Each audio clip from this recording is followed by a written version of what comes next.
everyone, yet again to another Ticket Freaks 212. I'm your host, Carlos, and as always, ready to talk to you about movies. Now, I did give you guys a fair warning that there were going to be two different videos. One's going to be with a spoiler, and one's not going to be with a spoiler. Well, let me tell you, this one's with the spoiler. As soon as you see this hat, it's me going to spoil this review, or this movie. So, if you don't want to see a spoiled movie at all, you don't want to know anything about the film besides just kind of enough details to kind of convince you to go, then watch the other video. Otherwise, this one is pretty much going to give you probably details and ruin some of the scenes in the film that you might not want it to be ruined from. So let's begin with A Place Beyond the Pines. Okay, so let's get started on this film. The film is pretty, let me just give you the premise, the story towards the film.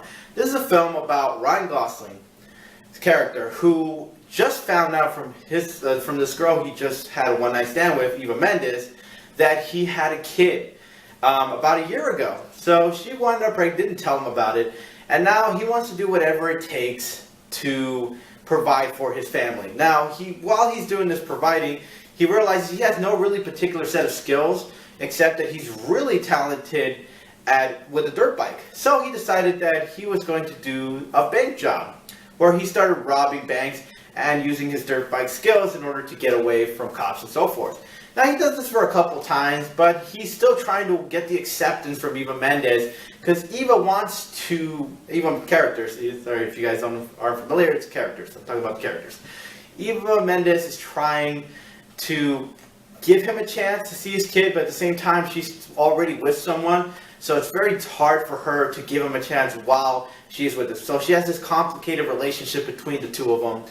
And she really wants to go towards Ryan, but she knows that he's just not the greatest provider for their child. Now, at some point, Ryan dies in the hands of Bradley Cooper. Let me just see. The trailer does not give you anything. I will give you credit. The marketing on that was unbelievable. It does not even tell you anything of any sign that Ryan Gosling is not going to be in this film at the end of this film. Sorry. Ugh. I didn't see it coming. I really didn't. I was surprised that Ryan died at a certain, not even towards the middle. It kind of right around less than the middle of the film. He died by the hands of Bradley Cooper, and Bradley Cooper plays this really kind of, I'm sorry if I'm going to say this in this bad way, douche. Considering that he does the deed, but he gets away with it in a certain parts, and his complicated, he deserves certain things, he does whatever it takes in order to get himself to the top, was really a douche thing to do. I really love that about Bradley Cooper's performance or character in the film. I don't know what else to tell you. I was surprised to see Ryan die. That was my biggest surprise in the film. And how he died was the worst part. And I loved it because when he died, the movie just got so more interesting. Just the story I thought wasn't enough. Just when I thought the story was enough, this part happened. And I'm thinking, oh my God, where is this going? At some point, I did believe that I did feel like I was sensing that there was going to be some kind of, someone was going to get caught in between and the story was going to get even better. But I didn't really focus too much because the movie kept going, revolving around Bradley Cooper's life until right where the futuristic part comes in. And then next thing you know, this whole mind-blowing situation occurs where the two kids, Ryan's kid and Bradley Cooper, he had a child as well, meet. Now, Bradley Cooper, with such a dedication of getting his way to the top, had lost so much in his life because during the process of trying to get himself to the top, he couldn't let go of what he did to Ryan and leaving his infant child abandoned with his mother, with his only mother. So it's really, well, not his only mother, but just to leave his child in this world, even though he kind of got the grasp of the idea of why Ryan was robbing the bank in the first place. Bradley was really torn in the emotion of, did he do the right thing? And at the same time, he knew he kind of didn't in the back of his head. At a certain point, the kids meet, and the kid that is Ryan's kid doesn't even know what happened to his dad. But just like every other story, he was bound to find out.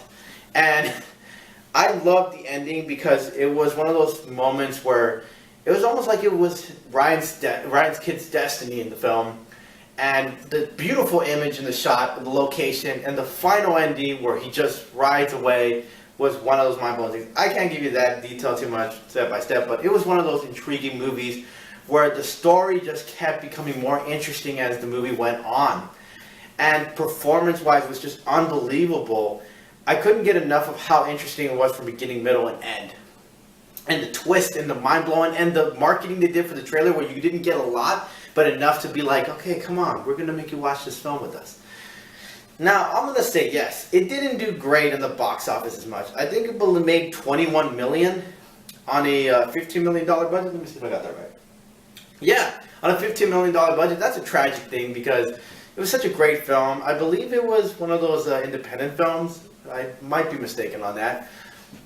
As far as how it did in ratings, well, let's see here. Rotten Tomatoes was at 81%. I'm a little disappointed in you, Rotten Tomatoes, because I actually thought that it deserved a little more than that. Maybe even at least 85 to 87%. And IMDb put it at 7.4. Between IMDb and Rotten Tomatoes, they always seem to go, one goes lower and one goes higher. That's just my opinion on that. As far as for Ticket Freak's choice, 1 being bad to 5 being a must-see film, I'm rating this at a 5. It was just so good on how it was marketed, and the characters brought in this film, and the story, and just how the emotions were just so intriguing, and you couldn't get enough of every character's backstory on this.